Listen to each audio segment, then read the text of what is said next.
The number one thing I hear from families is that once they get an autism diagnosis, they all of a sudden are isolating. They're kind of confined to their house. They don't feel comfortable or are unsure about going to the movies. They're unsure about going to a museum, out to community events. We also have a lot of really amazing resources for families like trips, events.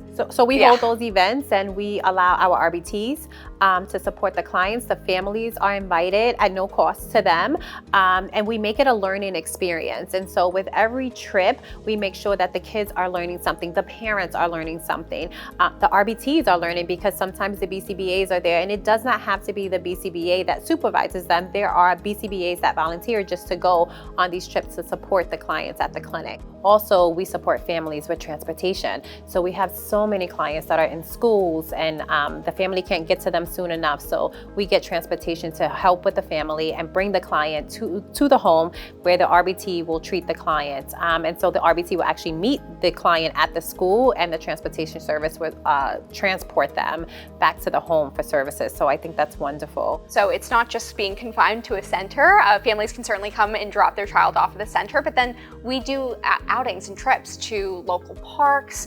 We had a really fun day where we brought in ponies and face painting, and it was a really awesome, day in the park with families. So one other good thing, the supervisor on the case, while we're treating these kids in the community, they're not driving these long drive times like they will at other clinics. So we do separate each of our clinics into regions. And so we ensure that the BCBA stays within their region of their clients, so they're not having these extremely long drive times. Some BCBAs, they want to go outside those regions and treat those clients outside those regions, and we pride them in that, but we're not expecting them to do that.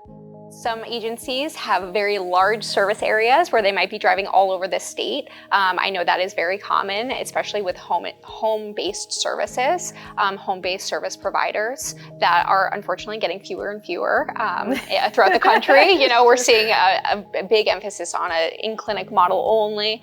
And so the fact that we're still able to have in-home services and make it manageable for BCBAs to drive between clients is something that we should be really proud of. Looking at the BCBA schedules and making their time more efficient is something that is really, really helpful, especially for our newer BCBAs that might not know how to manage, their own schedules or their time. Having a clinical director that can help them look at the service areas, look at the clients, and group them together. I was also thinking too, the BCBAs, they have such flexible schedules here. Mm-hmm. They don't have a full caseload where I have only morning clients or only evening clients. So we also meet the families too, where they are in their schedule. And so the clinical directors also support their BCBAs, ensuring that, okay, I'm going to make it flexible so we can increase on their quality of life as well.